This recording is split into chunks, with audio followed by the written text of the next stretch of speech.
everyone. So tomorrow I have FA exam, MCQs exam for pharma. So I thought I should revise along with making a revision video so that it will be helpful for me in future also. Because my teachers has asked me to relate this with real life and then to study so that I can remember the drugs easily. And this time I'm not able to take help from my senior also. So I'll try to revise it properly. Let's start.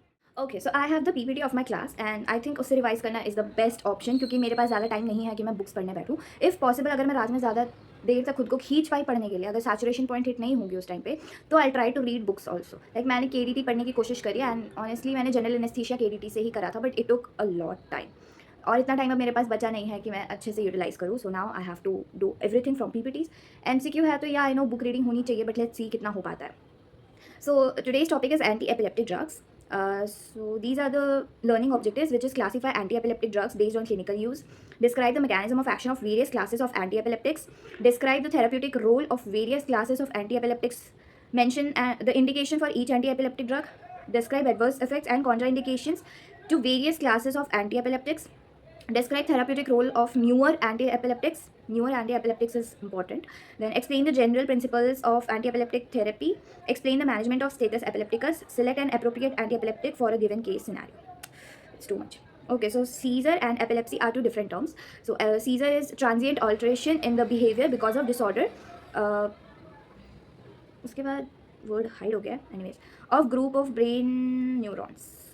तो some disorder is there in the group of brain neurons जिसके कारण alteration होती है behaviour में. That is your seizure. Epilepsy is group of disorders of CNS characterised by paroxysmal cerebral dysrhythmia manifesting as brief episodes of loss or disturbance of consciousness with or without characteristic body movements, sensory or psychiatric phenomenon.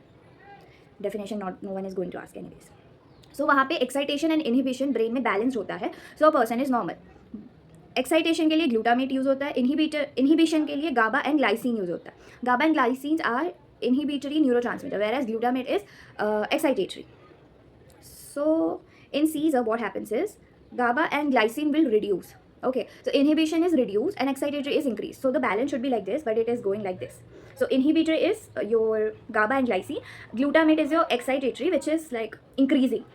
So there we can see seizures in that case. Okay, so same slide again. So if excitatory neurotransmitter is increasing, there is increase in sodium channel activity, increase in synaptic activity, increase in glutamate activity. But whereas if inhibition is decreasing, there is decrease in potassium channel activity, decrease in synaptic activity and decrease in GABA activity. So अगर excitation हो रही है, I mean excitatory neurotransmitter बढ़ रहा है, तो क्या होगा? पहला कि सोडियम जो है, सोडियम चैनल्स ज़्यादा काम करेंगे, तो increase in sodium channels activity. दूसरा ये होगा कि साइनेप्टिक एक्टिविटी जो भी चल रही है वहाँ पे न्यूरॉन्स के बीच वो बढ़ जाएगी. तीसरा ग्लूटामेट न्यूरोट्रांसमीटर इंक्रीज हो जाएगा. वेयर एज इनहिबिटरी क्योंकि डिक्रीज हो रहा है तो तुम्हारा जो गाबा न्यूरोट्रांसमीटर वो कम हो जाएगा क्योंकि गाबा जो है वो इनहिबिट करेगा. अब इनहिबिशन मुझे कम करवानी है तो गाबा कम हो जाएगा. तो सिमिलरली साइनेप्टिक एक्टिविटी वहाँ पे क्या हो जाएगी? कम हो जाएगी, जो भी न्यूरॉन्स है वहाँ पे. उसके बाद जो पोटेशियम चैनल एक्टिविटी है वो कम हो रही है. तो एक्साइटेटरी में सोडियम का ज़्यादा बढ़ रहा है, ग्लूटामेट इंक्रीज हो रहा है. यहाँ पे इनहिबिटरी में गाबा कम हो रहा है एंड तुम्हारा पोटेशियम चैनल जो है वो कम खुल रहे हैं. ओके, सो इसके बेसिस पे मैं भी क्लासीफाई करते हैं ड्रग्स को. लेट्स सी आगे. Types of seizure is there, focal onset, generalised onset and unknown onset. 3 classification है यहाँ पे. न्यू केडीटी के वर्जन में समथिंग 2017 का क्लासिफिकेशन लिया गया है as much as I remember from my class. Ma'am was telling us. So okay fine, मैं नहीं जा रही हूँ उतना देखने obviously. Classification is most important. But you know what, I feel difficulty in speaking these words. And मेरे professor ने कहा है कि जब तक तुम बोल के याद नहीं करोगे, लिख के याद नहीं करोगे, तुम्हें नहीं होने वाला. तुम सोचोगे कि तुम माइंड रीडिंग कर लोगी 1-2 बार और तुम्हें याद हो जाए, एग्जाम में याद आ जाए. That's impossible. So I should try to read. अगर मैं कुछ गलत प्रोनाउंसिएशन कर रही हूँ तो नेवर माइंड, मैं यहाँ पे एक चार्ट डालने की कोशिश करूँगी. Okay, so hydantoin, phenytoin and fosphenytoin. Hydantoin is the first class, phenytoin will remember. Hydantoin, phenytoin. Barbiturates में फिनोबार्बिटोन. फिर है डीऑक्सी बार्बिचुरेट में प्रीमिडोन. हाइडेंटॉइन, फेनेटॉइन. हाइडेंटॉइन में मिलेगा फेनेटॉइन, बार्बिचुरेट्स में फिनोबार्बिटोन, डीऑक्सी बार्बिटोन में primidone. Then we have iminostilbene, carbamazepine, oxcarbazepine, two याद रख लेते हैं, carbamazepine and oxcarbazepine. Then we have succinimide which is ethosuximide. हाँ, ये कुछ कोलिन करके बनता है, सक्सीन कोलिन ऐसे कुछ बनता है.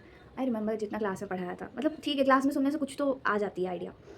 Then we have aliphatic carboxylic acid, valproic acid. Then we have benzodiazepine, diazepam, clonazepam, lorazepam. 3 याद रखते हैं, डाइजिपाम, क्लोनाजिपाम, लोराजिपाम. Cyclic GABA analogues, गाबापेंटीन, प्रीगैबेलिन. गाबापेंटीन, प्रीगैबेलिन, ये है साइक्लिक गाबा एनालॉग्स में, gabapentin and pregabalin. Then we have phenyl triazine, lamotrigine. Newer agents में है vigabatrin, levetiracetam, lacosamide, perampanel, oh my god, zonisamide, vigabatrin, topiramate. भाई it's so difficult to remember actually में. Okay, so remember phenytoin is one, phenobarbital is another, primidone, carbamazepine, oxcarbazepine, ethosuximide, valproic acid, diazepam, clonazepam, lorazepam, gabapentin, pregabalin, lamotrigine और lamotrigine जो भी बोलते हो. Then vigabatrin, lacosamide, perampanel, topiramate, zonisamide, vigabatrin. It's so difficult to remember. Oh my god. Okay, so first one is blockage of sodium channels or prolongation of their inactive state delaying the recovery. Sodium channels भी remember कि क्या होना पड़ेगा, excitatory में sodium channels की activity बढ़ जाती है. तो अब हमें क्या करना पड़ेगा, एंटी एपिलेप्टिक ड्रग ऐसा यूज़ करना पड़ेगा जो कि सोडियम चैनल एक्टिविटी को कम कर दे. तो सोडियम चैनल एक्टिविटी को कम कैसे करेंगे, या तो उसको ब्लॉक कर दे सीधा कि वो काम ही ना कर रहा हो, या तो उसकी इनएक्टिव स्टेट को बढ़ा दे ताकि ड्यूरेशन ऑफ 2 सोडियम चैनल्स के ओपनिंग का बढ़ जाए, या फिर फ्रीक्वेंसी कम हो जाए खुलने की. Okay, so we have blockage of sodium channels या फिर prolongation of inactive state delaying the recovery. ये 2 ऑप्शन है हमारे पास करने के लिए. सो कौन कौन से ड्रग्स हैं जो सोडियम चैनल्स पे काम करेंगे, इस दिशा में, इस डायरेक्शन में काम करेंगे. आई मीन सोडियम चैनल्स को ब्लॉक करेंगे या फिर उनकी इनएक्टिव स्टेट को प्रोलॉन्ग कर देंगे. So first one is phenytoin, second is carbamazepine, lamotrigine, topiramate, sodium valproate. 5 drugs are there जो कि सोडियम चैनल्स पे काम करेंगे for this thing. I explain the whole thing अभी. तो 5 कौन कौन से ड्रग्स है. First is carbamazepine, sodium valproate, phenytoin, lamotrigine, topiramate. Phenytoin, carbamazepine, topiramate, sodium valproate, one more is lamotrigine. Okay, कौन कौन से 5 थे, मैंने स्लाइड हटा दिया, बताओ. Sodium valproate, phenytoin, carbamazepine, lamotrigine, one more was topiramate. Correct, topiramate, phenytoin, carbamazepine, lamotrigine, sodium valproate. Okay, fine. Next is blockage of low threshold calcium current in the thalamic neurons, controls absence seizure. Absence seizure में हम 2 drugs use करते हैं. First is ethosuximide which is important, and sodium valproate. Sodium valproate is broad spectrum, so like sodium valproate I think almost हर जगह आ रहा है. Ethosuximide is here a new thing. याद रखना पड़ेगा कि एब्सेंस सीजर में वी आर यूजिंग इथोसक्सिमाइड. यहाँ पे इथोसक्सिमाइड की स्पेलिंग है ETHOSUXIMIDE, ETHOSUXIMIDE, ethosuximide and sodium valproate. These are 2 drugs which we use for absence seizure. Absence seizure में क्या वैसे मैकेनिज्म है कि हम क्या कर रहे हैं कि लो थ्रेशोल्ड के जो कैल्शियम चैनल्स हैं उनको ब्लॉक कर दे रहे हैं in thalamic neurons. Next we have enhancing GABA mediated inhibition. Okay, अब हमने पढ़ा था कि गाबा का सेक्रीशन जो है वो कम हो जाएगा. ठीक है, अब यहाँ पे हमें क्या करना है कि गाबा मेडिएटेड इनहिबिशन को हमें बढ़ाना है, यानी कि गाबा जो इनहिबिशन करवा रहा था जो कि कम हो गया था उसे हमें बढ़ाना होगा. 3 चीज़ें हैं. First is acting on GABA receptor. अब सपोज कि गाबा एक्ट ही नहीं कर पा रहे रिसेप्टर्स पे, ठीक है, तो हमें उसको ज़्यादा एक्ट करवाना पड़ेगा. तो ज़्यादा गाबा अगर एक्ट करेगा गाबा रिसेप्टर्स पे तो इनहिबिशन बढ़ जाएगी. तो कौन से 2 ड्रग्स हैं, बेंजोडाइजिपीन्स एंड बार्बिटूरेट्स. बेंजोडाइजिपीन्स एंड बार्बिटूरेट्स आर 2 ड्रग्स जो कि हम इस फील्ड में काम करते हैं. किस फील्ड में, गाबा रिसेप्टर्स को ज़्यादा काम करवाने के लिए ताकि इनहिबिशन ज़्यादा हो. We use 2 drugs. First is benzodiazepines, second is barbiturates. Inhibiting GABA metabolism. GABA metabolism को इनहिबिट करना है. मतलब क्या कि गाबा का मुझे उस साइनेप्टिक जो क्लेफ्ट है वहाँ पे मुझे गाबा का सिक्रीशन ज़्यादा करना है, नॉट सिक्रीशन, गाबा का कॉन्सेंट्रेशन मुझे बढ़ाना है. तो गाबा का कॉन्सेंट्रेशन मुझे बढ़ाना है तो मुझे क्या करना पड़ेगा, मुझे करना पड़ेगा कि जो उसको मेटाबोलाइज कर रहा है, यानी कि जो गाबा को डिस्ट्रॉय कर रहा है, जो एंजाइम, मुझे उसको इनहिबिट करवाना पड़ेगा. तो इनहिबिटिंग गाबा मेटाबॉलिज्म, इसमें 2 काम आएंगे, valproic acid and vigabatrin. Valproic acid remember वहाँ पे भी था, कहाँ पे, सोडियम वाले में एंड कैल्शियम वाले में भी था, दोनों में. दो जो पहले हमने पढ़े वहाँ पे भी सोडियम वैल्प्रोइक एसिड था. Okay, and vigabatrin is one newer one and inhibiting GABA reuptake. अब जो साइनेप्टिक लेफ्ट में जैसे गाबा सिक्रीट होता है तो वो वापस रीअपटेक होता है ना उसका, वापस से सिक्रीट करने के लिए, तो वो रीअपटेक को मैं इनहिबिट कर दूँ तो गाबा वहाँ पे ज़्यादा देर के लिए रुक जाएगा। अब गाबा का कॉन्सेंट्रेशन वहाँ बढ़ गया तो रिसेप्टर्स पे ज़्यादा काम करेगा। तो इनहिबिटिंग गाबा रीअपटेक कौन हेल्प कर रहा है? टियागैबिन। ठीक है, अब लेट्स रिवाइज वंस। तो सोडियम चैनल्स का मुझे ब्लॉकेज करवाना है, नहीं तो उनकी इनएक्टिव स्टेट मुझे बढ़ा देनी है। कौन कौन से ड्रग होंगे? Sodium valproate, phenytoin, carbamazepine we are using, lamotrigine we are using, then topiramate we were using. ठीक है, तो ये 5 ड्रग्स मुझे याद हो गए। नेक्स्ट इज कैल्शियम चैनल का मुझे ब्लॉक करना था, जो कि कौन से थे? लो थ्रेशोल्ड कैल्शियम चैनल जो थे, उसके एग्जांपल में था तुम्हारा इथोसक्सीमेट एंड सक्सीमाइड। अच्छा, तो ये इथोसक्सीमाइड है और वहाँ पे टोपेरामेट था। टोपेरामेट सोडियम वाले में है, इथोसक्सीमाइड कैल्शियम चैनल्स वाले में, एंड वॉल्पोरिक एसिड या फिर सोडियम वैल्पोरेट। देन गाबा mediated inhibition, enhancing GABA mediated inhibition. 3 तरीके थे। एक तो पहला था कि गाबा का सिक्रीशन जो कॉन्सेंट्रेशन जो वो बढ़ाएगा, तो गाबा रिसेप्टर्स पे ज़्यादा काम करेगा। कौन कौन से ड्रग थे? Benzodiazepines and diazepam. Benzodiazepines and diazepam वे 2 ड्रग्स। नेक्स्ट इज उसका जो मेटाबॉलिज्म है उसको रिड्यूस कर देना है। उसमें सोडियम वैल्प्रोइक एसिड था, वैल्प्रोइक एसिड है, एंड तुम्हारा विगाबैट्रिन एंड वैल्पोइक एसिड। वैल्पोरिक एसिड है, विगाबैट्रिन है। देन इनहिबिटिंग गाबा रीअपटेक में टियागैबिन है। मिसलेनियस ड्रग में सोडियम चैनल ब्लॉकर्स है, जिसमें आता है तुम्हारा जोनिसामाइड, रुफिनामाइड एंड लैकोसामाइड, जो कि वर्क कर रहे हैं CRMP2 रिसेप्टर पर और उसको इनहिबिट कर रहे हैं। सोडियम चैनल ब्लॉकर्स में आएगा तुम्हारा जोनिसामाइड, रुफिनामाइड एंड लैकोसामाइड। जोनिसामाइड, रुफिनामाइड, लोकोसामाइड, जोनिसामाइड, रुफिनामाइड, लैकोसामाइड, जो कि CRMP2 इनहिबिटर्स हैं।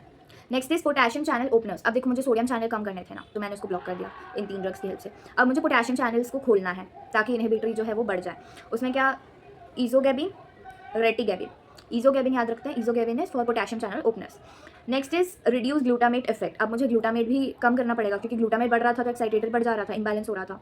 अब ग्लूटामेट इफेक्ट को रिड्यूस करने के लिए मेरे पास 2 चीज़ें हैं। पहला है NMDA एंटागोनिस्ट, क्योंकि NMDA receptor is for glutamate, तो मुझे उसको ब्लॉक करना पड़ेगा, तो एंटागोनिस्ट यूज़ करेंगे। तो NMDA एंटागोनिस्ट जो कि है फेल्बामेट, FELBAMATE, फेल्बामेट।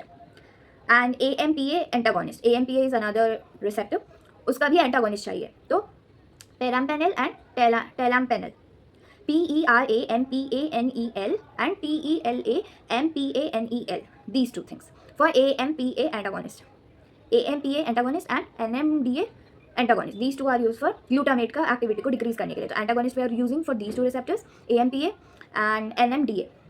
NMDA में यूज़ होगा तुम्हारा फेल्बामेट, AMPA में एंटागोनिस्ट में तुम्हारा यूज़ होगा पेराम्पेनिल एंड टेलाम्पेनिल। फिर यहाँ पे एक बहुत ही सुंदर सी एक साथ वाली डायग्राम दी हुई है, ये मैं शेयर कर दूँगी। फिर clinical classification, this thing is important for revision kind of. So types of seizure देखें तो जनरलाइज्ड टोनिक क्लोनिक सीजर जो है, जनरलाइज्ड टोनिक क्लोनिक सीजर जिसको हम शॉर्ट में GTCS कहते हैं, GTCS, generalised tonic clonic seizure में first line drug is valproic acid and carbamazepine. This we have to remember, क्योंकि ये MCQs में पूछा जाता है। तो valproic acid and carbamazepine, valproic acid and carbamazepine, valproic acid and carbamazepine are first line drugs for generalised tonic clonic seizure, valproic acid and carbamazepine. Next is alternatives में आएगा तुम्हारा lamotrigine and oxcarbazepine. Valproic acid के 3 functions पढ़े थे हमने, और कार्बामेजेपिन था। ठीक है, फर्स्ट लाइन ड्रग्स याद कर लेते हैं हम। एब्सेंस सीजर में यूज होगा ethosuximide and sodium valproate, ethosuximide and sodium I think valproic acid and sodium valproate are 2 different things, I am not sure about it. Doubt, जब पढ़ता है इंसान तो उसको डाउट आता है। यही मेरे टीचर ने मुझसे कहा था कि तुम्हारे डाउट्स नहीं आते मतलब तुम्हें पढ़ाई समझ में नहीं आती है। कोई नहीं, ओके। सो एब्सेंट सीजर में we use two ethosuximide and sodium valproate. Then for myoclonic seizures we have sodium valproate. Myoclonic seizures में सिर्फ एक ड्रग है, सोडियम वैल्पोरेट। एटोनिक सीजर्स में फर्स्ट लाइन ड्रग है sodium valproate. So sodium valproate is so many like seizures को ठीक करने वाला drug, broad spectrum drug. Absent seizure, myoclonic seizure, atonic seizure में सोडियम वैल्पोरेट ही दिख रहा है। एब्सेंट सीजर में इथोसक्सीमाइड भी है। जनरलाइज टोनिक क्लोनिक सीजर में तुम्हारा कार्बामेजेपिन एंड वैल्प्रोइक एसिड है। Next is focal seizure, carbamazepine, lamotrigine, valproic acid. Febrile seizure में we have diazepam, febrile seizure में we have diazepam, febrile seizure में we have diazepam. Status epilepticus में we can use diazepam intravenously and lorazepam. Let's revise once again. Generalised tonic clonic seizure में we have carbamazepine, yeah, carbamazepine and valproic acid. Generalized tonic-clonic seizure में we have generalized tonic-clonic seizure में we have carbamazepine and valproic acid. Absent seizure में we have ethosuximide and sodium valproate. Then for myotonic we have sodium valproate, and for one more was atonic seizure we have sodium valproate. Next we have focal seizure जिसमें we can use diazepam. Febrile seizure में we use diazepam. Focal seizure में we use carbamazepine, lamotrigine and valproic acid. Carbamazepine, lamotrigine and valproic acid. Then we have status epilepticus में lorazepam and diazepam. Now we'll read about each drug.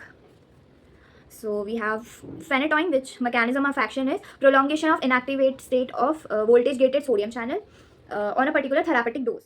Okay, so we were discussing phenytoin, and the oldest non-sedative antileptic drug it is. Mechanism of action is prolongs the inactivated state of voltage gated sodium channels.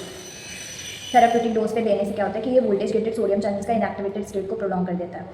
High dose देने से क्या होगा, calcium influx जो है वो decrease हो जाएगी. High dose पे क्या होगा, कैल्शियम इन्फ्लक्स डिक्रीज़ हो जाएगी और ग्लूटामिन रिलीज जो है वो इनहिबिट हो जाएगा. And hence it facilitates the GABA response. Route oral या फिर आईवी देते हैं, इंट्रामस्कुलर नहीं देते हैं. सो फेनेटोइन क्या करता है, रिकवरी ऑफ सोडियम चैनल्स को डिक्रीज़ कर देता है एंड सोडियम चैनल्स को इनएक्टिवेटेड स्टेट पे ब्लॉक कर सकता है. और इसके कारण क्या होता है कि न्यूरोनल मेम्ब्रेन जो है वो स्टेबलाइज हो जाती है and that's why it inhibits generation of action potentials and inhibits spread of seizure and hence it shows us anti epileptic activity. Okay, so pharmacokinetics if we'll discuss, I'll discuss important points only. Okay, wait.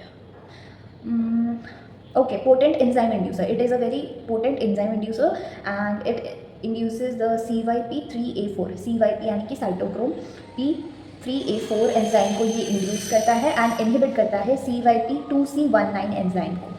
CYP3A4 को induce करता है, inhibit करता है 2C19 को. सो ये saliva के through excreted होता है, free drug excreted through saliva and saturation kinetics is there. Okay, now therapeutic level will discuss, adverse effect of therapeutic level will decrease. Gum hypertrophy, acne, hypersensitivity reaction, hyperglycaemia and fetal hydantoin syndrome. Fetal hydantoin syndrome is important. ये paediatrics में भी I remember हमें पूछा गया था recently जब हमारी paediatrics की पोस्टिंग हुई थी. So 5 which we have to remember: gum hypertrophy, acne, hypersensitivity reactions, then 2 more: fetal hydantoin syndrome and hyperglycemia. Fetal hydantoin syndrome, gum hypertrophy, acne and hypersensitivity reaction. Okay. Then megaloblastic anaemia it causes vitamin K की deficiency cause कर सकता है, osteomalacia cause कर सकता है and discontinuation withdrawal seizures can be see. अगर ये drug discontinue किया गया है तो इसमें withdrawal symptoms we can see. Okay, तो ये था थेराप्यूटिक लेवल पे. थेराप्यूटिक लेवल पे क्या क्या कर रहा है, gum hypertrophy, hypersensitivity reaction, acne cause करेगा, देन हाइपरग्लाइसीमिया कॉज करेगा. One more was fetal hydantoin syndrome. ये इंपॉर्टेंट है, ये भूलना नहीं है. देन मेगालोब्लास्टिक एनीमिया विटामिन के डेफिशिएंसी कॉज करता है, osteomalacia can cause and withdrawal seizures देखने मिल सकता है अगर हमने इसको डिसकंटिन्यू करा. At high plasma level we can see cerebellar और वेस्टिबुलर मैनिफेस्टेशंस. सेरेबेलर और वेस्टिबुलर मैनिफेस्टेशंस देखने मिल सकता है. ड्राउजीनेस या फिर बिहेवियरल अल्ट्रेशंस देखने मिल सकता है. मेंटल कन्फ्यूजन होगा, हैल्यूसिनेशन होगा, डिसओरिएंटेशन होगा, रिजिडिटी देखने मिल सकती है. गैस्ट्रिक इंटॉलरेंस भी देखने मिल सकता है and falling BP, cardiac arrhythmia, local vascular injury we can see. High doses पे हमें क्या क्या देखने मिलेगा, cerebral manifestations, drowsiness, behavioural alteration, mental confusion, hallucination, disorientation, rigidity, gastric intolerance and falling BP, cardiac arrhythmia, local vascular injury. Drug interaction की बात करें, this is again one important, ये हमारे केस में भी दिया गया है, प्रैक्टिकल्स में इम्पॉर्टेंट है. सो इसमें हम देखें तो enzyme inducers, corticosteroids, OCP, vitamin D, ये एंजाइम इंड्यूस करवाते हैं. तो उससे फिर CBZ and phenytoin, phenobarbital and phenytoin induce each other metabolism. Carbamazepine and phenytoin, phenobarbital and phenytoin. These are two combinations, phenytoin and carbamazepine, phenytoin and phenobarbital. ये दो ऐसे pairs हैं जो कि एक दूसरे के मेटाबॉलिज्म को बढ़ा देंगे. तो मेटाबॉलिज्म बढ़ने से क्या होगा कि ये ठीक से एक्टिवेट नहीं कर पाए, मतलब काम नहीं कर पाएंगे. तो valproate increase level, inhibition, metabolism, displacement. Sucralfate reduction in absorption. Sucralfate अगर साथ में दिया गया तो इसका एब्जॉर्प्शन रिड्यूस हो जाएगा. Inhibition of warfarin metabolism. Anti epileptics use में देखा जाए तो GTCS में यूज़ होता है, जनरलाइज टोनिक क्लोनिक सीजर में, फोकल ऑनसेट सीजर्स में यूज़ होता है, एंड स्टेटस एपिलेप्टिकस में वी कैन यूज़. कॉन्ट्राइंडिकेटेड है in absence of myoclonic seizure में. सो गलती से भी phenytoin we don't have to give in. Contraindicated है किस किस में, एब्सेंस या फिर मायोक्लोनिक सीजर में. नॉन एंटी एपिलेप्टिक यूज़ में देखा जाए तो ट्राइजेमिनल न्यूरैल्जिया में सेकंड चॉइस ऑफ ड्रग है, ठीक है. एंड वेंट्रिकुलर एरिथमिया में है ड्यू टू डिजालिस टॉक्सिसिटी. ओके, आगे बढ़ जा. Carbamazepine is our next drug. First line anti-epileptic drug is carbamazepine. First line anti-epileptic drug is carbamazepine. Mechanism of action में blocks the dependent sodium channel. Blocks use of dependent sodium channel. Anti-diuretic action भी है इसके पास और lithium like effect है. Pharmacokinetics की बात करें तो स्लो ओरल ऑब्जॉर्प्शन है इसका. एब्जॉर्प्शन ज़्यादा नहीं हो पाती, मतलब स्लोली होगी ओरली. 75% ये प्लाज्मा प्रोटीन से बाइंड करता है. एंड इंड्यूसर है ये CYP3A4 एंजाइम का. Even phenytoin was inducer of CYP3A4 का एंड इनहिबिट करता था CYP2C19 को. वेराज कार्बामाजेपिन भी सिर्फ इंड्यूसर है CYP3A4 एंजाइम का. And there is auto induction of metabolism. Then we have adverse effect में hypersensitivity reaction could be there, eosinophilia, agranulocytosis, aplastic anemia and splenomegaly. Hypersensitivity reactions में we can see eosinophilia, aplastic anemia, then agranulocytosis and splenomegaly. Hyponatremia we can see since it has an antidiuretic action. Then Stevens-Johnson syndrome we can see associated with the HLA-B1502 gene. HLA-B1502 gene carbamazepine की बात चल रही है. Teratogenic risk जो है वो कम होता है. And dose related neurotoxicity, ataxia and diplopia, blurred vision can be there. Blurred vision का एक MCQ क्वेश्चन पूछा था कहीं पे. So we can say that dose related neurotoxicity देखने मिलता है एंड डिप्लोपिया या फिर ब्लड विजन देखने मिल सकता है. अगर हम वैल्प्रोइक एसिड इसके साथ दें तो इसका जो टेराटोजेनिसिटी रिस्क है वो बढ़ सकता है, ठीक है. तो valproic acid doubles the risk of teratogenicity if given with carbamazepine. Uses में एंटी एपिलेप्टिक यूज़ में देखा जाए तो ये फोकल सीजर्स में यूज़ होता है and alternative drug in GTCS. Non anti epileptic uses देखे जाए तो ट्राइजेमिनल न्यूरैल्जिया में फर्स्ट चॉइस है एंड पोस्ट हेरेपेटिक न्यूरैल्जिया में यूज़ होता है. ग्लॉसोफेरेंजियल न्यूरैल्जिया में यूज़ होता है. Carbamazepine trigeminal and glossopharyngeal neuralgia में यूज़ होता है, वेरएज फेनेटॉइन सिर्फ ट्राइजेमिनल न्यूरैल्जिया में यूज़ होता था. Oxcarbamazepine is there, which is a newer congener of carbamazepine metabolism. Toxic effect of epoxide metabolites are reduced. Drug interactions are auto induction less. अरे आगे बढ़ते हैं.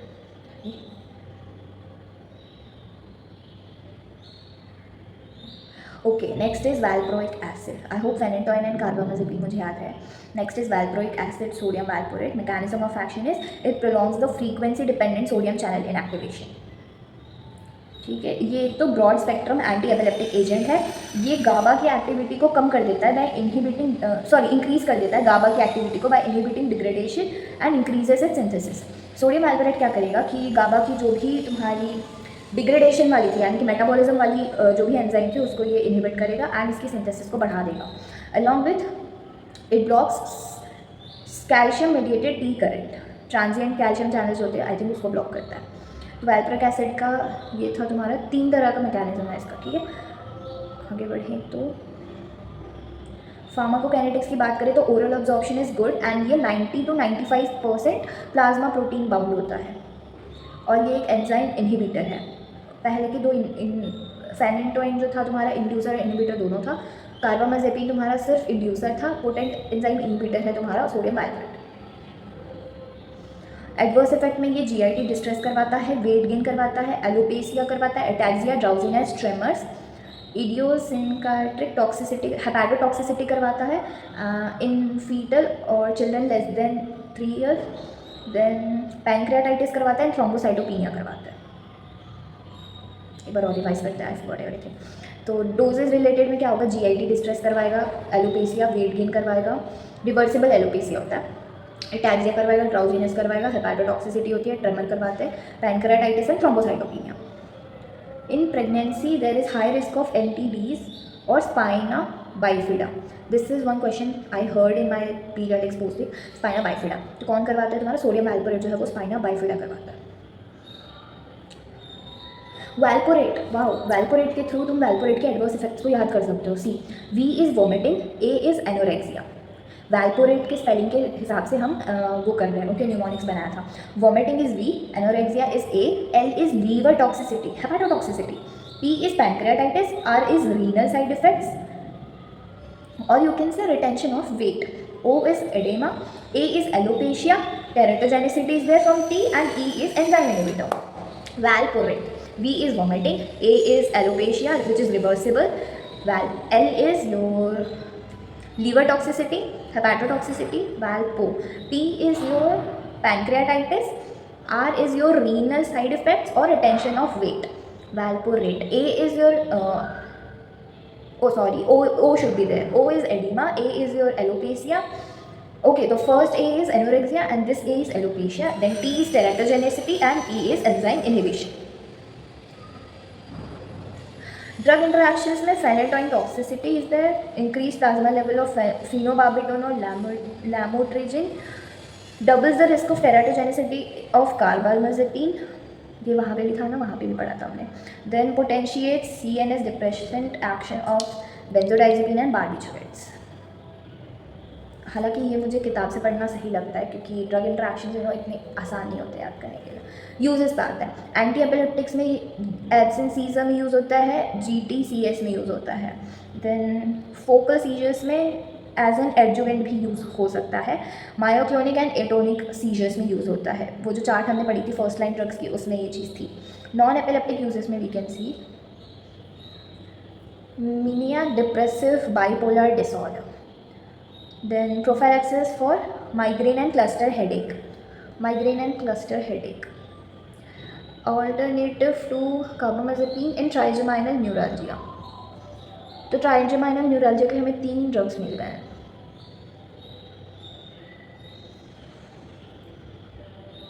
Next is ethosuximide.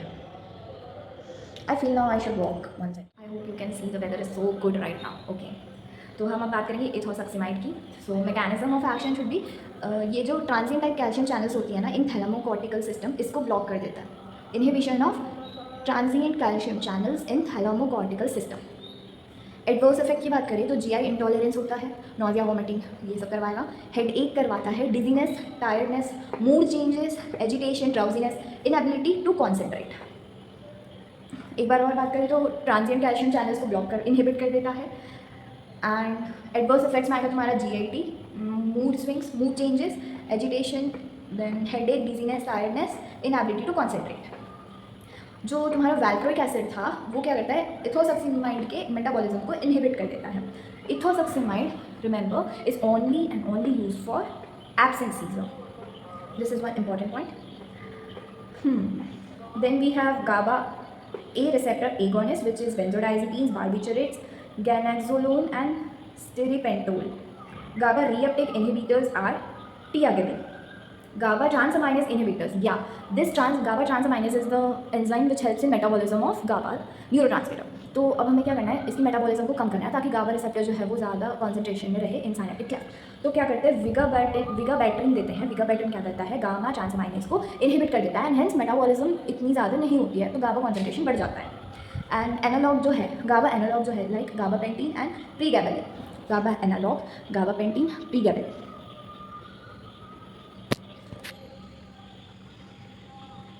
काफ़ी सुंदर लग रहा है बाय द वे ये.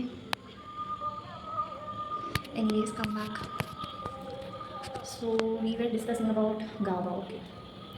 Phenobarbital. First, we'll discuss about phenobarbital. So it's enhancement of GABA A receptor mediated synaptic inhibition and it blocks AMPA receptor. AMPA receptor हमने पहले भी पढ़ा था जो कि यूज़ होता है ग्लूटामेट के लिए.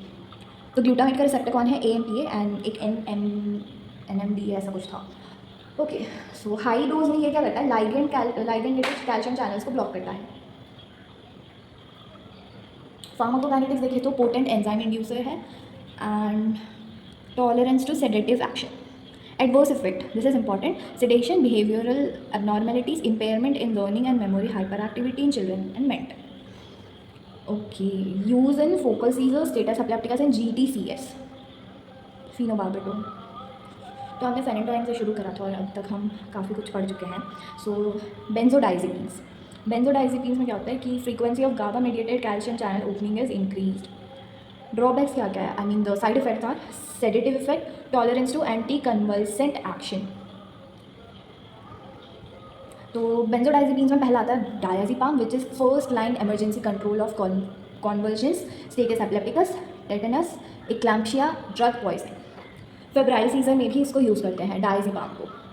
तो as per the table discussion I remember कि डायज़ेपाम था फेब्राइल सीजर के लिए. Then thrombophlebitis, fall in BP, respiratory depression are the side effects. Thrombophlebitis, ये हम बात करें डायज़ेपाम की. तो thrombophlebitis, then fall in BP, respiratory depression. Lorazepam is again a sub type जो कि यूज़ होता है स्टेटस एपिलेप्टिकस में. And advantage over diazepam is less thrombophlebitis, sustained action. Next is clonazepam, potent and long acting. Absence seizure में काम आता है. Adjuvant, as a adjuvant काम आता है in myoclonic and akinetic epilepsy. Adverse effect is lack of concentration, irritability, behavioral abnormality, motor disturbance, ataxia, salivation. ये concentration का कम होना हमने किसी और ड्रग में भी पढ़ा था, but I don't remember now. That's so bad. मैं पढ़ रही हूँ और भूल रही हूँ. Let me see. हाँ, इथोसक्सीमाइड हमने पढ़ा था, lack of concentration. And now हमने पढ़ा क्लोराज़ेपाम. सो ऐसे ना मतलब कनेक्ट करके पढ़ने से याद रहता है. ऐसा मेरी बायोकेमिस्ट्री की मैम ने मुझे फर्स्ट ईयर में बोला था. एंड या दैट्स एक्चुअली ट्रू कि आप एक पॉइंट याद करो, बट देन ऐसे कनेक्ट करके पढ़ने में बहुत टाइम लगता है. And my friends don't have so much of time and patience to sit with me and discuss all the correction points along with the new revision points. So they just left me alone. They are not coming for discussion now. Anyways. Okay, so now we will discuss about newer anti-epileptic drugs, which is again important. So there is gabapentin, tiagabin, lamotrigine, zonisamide, lacosamide, pregabalin, vigabatrin, topiramate, levetiracetate. Okay, so much is there. So we will start from lamotrigine. So blocks the voltage gated sodium channels, then calcium channels को भी block करता है and GABA receptors पे it has no action. Okay, so this is the anti-epileptic activity. अगर interaction की बात करें तो या फिर तो ये कार्बामाज़ेपिन या फिर फेनेटोइन के साथ अगर दिया गया है तो रिड्यूसेस उसका लेवल. वैल्प्रोइक एसिड के साथ अगर दिया जाए तो इंक्रीजेस वैल्प्रोइक एसिड का लेवल. एडवर्स इफेक्ट में देखा जाए तो nausea, vomiting, dizziness, ataxia, diplopia, skin rashes could be there. And withdrawal symptoms can be there in children. Users की बात करें तो lamotrigine we give in focal seizure, first line में आता है. Then add on to bipolar disorder. This lamotrigine is safe in pregnancy and it can be used as an alternative in absence seizure. Okay. Then we'll talk about gabapentin. Now I think I should change the. So now I am in my laundry area and now I'm going to discuss gabapentin. So mechanism of action is neuronal voltage gated N-type. Okay, neuronal voltage gated is N-type. Calcium channels are modulated. Then glutamate release is reduced and neuronal excitability is reduced. Adverse effect में we can say drowsiness, fatigue, dizziness, weight gain, ataxia. Weight gain पहले भी एक drug में हुआ था and इसमें भी होता है, gabapentin में भी. Then we have resistant focal seizures and it's the first line drug for neuralgic pain which is seen in diabetes mellitus neuropathy. तो गैबापेंटिन डायबिटीज़ मेलाइटस न्यूरोपैथी में भी दे सकते हैं। And drowsiness, fatigue, dizziness, weight gain, ataxia, ये सब उसके adverse effect हैं। Then prophylactic in migraine, alternative to phobic state, generalized anxiety disorder, post herpetic and neuralgia. Pregabalin, newer, wait, these are not important. Uses focal seizures में use होता है, neuropathic pain में होता है। टियागेबिन में इंपॉर्टेंट क्या है? मैकेनिज्म ऑफ एक्शन इज गाबा के अपटेक को इनहिबिट कर देता है through the receptor GAT1। GAT receptor को ब्लॉक करके इसका अपटेक जो है, गाबा का अपटेक को जो है वो इनहिबिट कर देता है। एडवर्स इफेक्ट में आता है sedation, abdominal pain, dermatitis and nervousness. Uses add on therapy for focal seizures. कितना कुछ है पढ़ने के लिए। Vigabatrin is a irreversible inhibition of GABA transaminase, metabolism को बेसिकली कम कर देता है। सो वेट एडवर्स इफेक्ट्स है weight gain, visual field defects, this is important, alteration in colour vision, behavioural changes, depression, साइकोसिस। Used in focal seizure and infantile spasms. Next we have लेवेटिराक्टम, क्या बोलते हैं इसको? Levetiracetam, I don't know what's the pronunciation actually, मैं class में सुनी नहीं थी इतना deeply. Okay, so adverse effect is dizziness and it's not approved for children below than 4 years of age. Uses में आएगा ये GTCS में मोनोथेरेपी, एज ए मोनोथेरेपी काम आता है, फोकल सीजर्स में एंड मायोक्लोनिक एपिलेप्सी में। Okay, so this acts on SV2A, modifies synaptic release of glutamate or GABA by binding to specific synaptic vesicular protein which is SV2A. ये I think MCQ में आ सकता है, that's important. Then we have congener, that's not important. Perampanel is AMPA glutamate receptor antagonist. So it is used in focal seizures and it is metabolized by CYP3A4. Again CYP3A4. Adverse effects are sleepiness, anxiety, aggression, and irritability. Topiramate is next, which blocks the dependent sodium channels and activates the GABA receptor, inhibits AMPA receptor for glutamate, and there is neuronal hyperpolarization through activation of potassium channels, and hence it shows anti-epileptic activity. So many actions are there. Adverse effect में impairment of attention, ये पहले भी किसी 2 drugs में देखा गया है पर मुझे ऑनेस्टली याद नहीं आ रहा, मैं इस वीडियो को वापस सुनूंगी ताकि मुझे याद आए। Then ataxia, poor memory, weight loss. Oh, this is the first drug जहाँ पे वेट लॉस हुआ। अब तक हमने 2 जगह पे वेट गेन पढ़ा था, यहाँ पे वेट लॉस हो रहा है। Okay, then carbonic anhydrase inhibitor, inhibition करवाता है, मेटाबॉलिक एसिडोसिस करवाता है, हाइपोहाइड्रोसिस। यूजेस GTCS में यूज़ होता है, मायोक्लोनिक एपिलेप्सी में होता है, एब्सेंट सीजर में होता है, बाइपोलर डिसऑर्डर में हो सकता है, माइग्रेन में यूज़ होता है इसका, and seer dependence of alcohol and smoking. Zonisamide is again having 3 mechanism of actions kind of. A, inhibition of use of dependent sodium channels, inhibition of T-type calcium channels, and there is inhibition of carbonic anhydrase. तो ये focal seizures में use होता है, refractory focal seizures में इसका use हो सकता है, and adverse effect is dizziness, headache, irritability, anorexia, renal stones could be there, metabolic acidosis, nephrolithiasis. Lacosamide have 2. One is inhibition of sodium channels, dependent sodium channels, and next is inhibition of CRMP2 receptors proteins. So it is used in focal seizures. Adverse effect is dizziness, headache, nausea, ataxia, vertigo, tremor, depression, arrhythmia.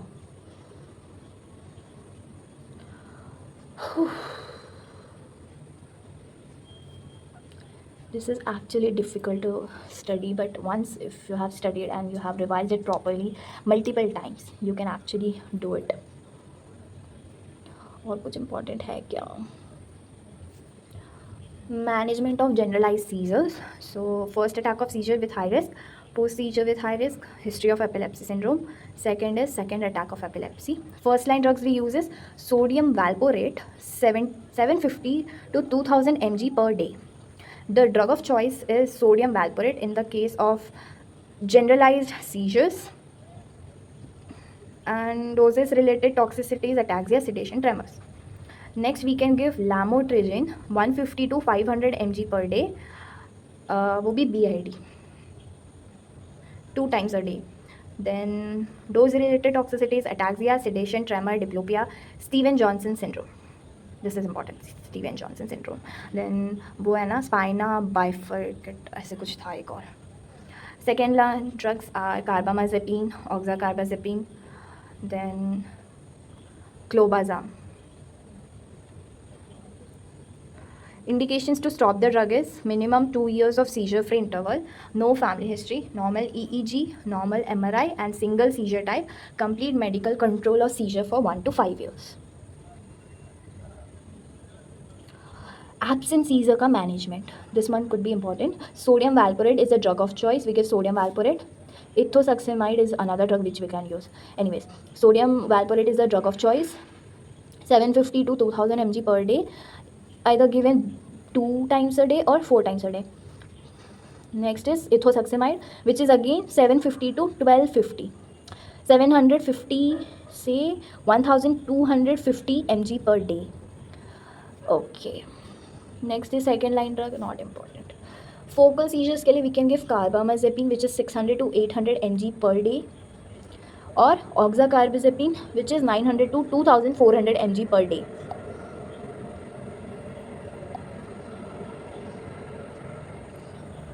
Seizure in pregnancy, if it is there, then we should see folic acid supplement should be given in second and third trimester, oral vitamin K during last 2 weeks.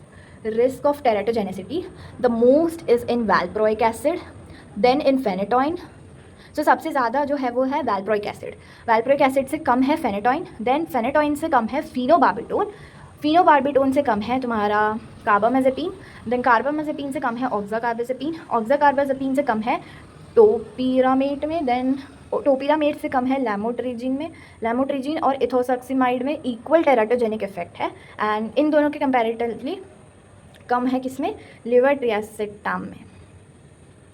Okay, so management में हम क्या देंगे. Valproate में सबसे ज़्यादा fetal malformation का effect होगा, risk होगा. लीस्ट रिस्क होगा लैमोट्रिजिन में या फिर लिवर ट्रियासेटाम में. So these 2 drugs from L, lamotrigine and levetiracetam में प्रेगनेंसी में प्रेफर किया जाएगा. फेब्राइल सीजर्स में drug of choice should be diazepam and it can be repeated to 12 hourly for 4 doses. Status epilepticus is what? Continuous seizure for more than 30 minutes or 2 or more discrete seizures without regaining consciousness in between. तो जल्दी जल्दी ख़त्म करते हैं अब इसको, 7 बजे library जाके पढ़ूँगी. ओके, सो मैनेजमेंट में वी हैव डेक्सट्रोज देना होगा injected intravenously. We have to maintain the airway. And then first line drug में आएगा injection lorazepam 4 mg, then injection diazepam 10 mg can be given. Second line में आता है तुम्हारा fosphenytoin 100 to 150 mg per minute intravenous infusion we can give, और phenytoin we can give. Phenobarbitone we can give 50 to 100 mg per minute intravenously. Okay, that's it. So we have completed our anti-epileptics drug revision. I hope ये video कल सुबह मुझे काम आए और मैं test में अच्छा कर पाऊँ. आगे के चीज़ें मैं रात में आई थिंक रिकॉर्ड करके डाल पाऊँ. इफ़ नॉट पॉसिबल हम रिवाइज करते रहेंगे छोटे छोटे सीरीज़ में, because next I have CI also pharmacology का, so I have to study for that also. Okay, तब तक के लिए all the best guys, bye bye.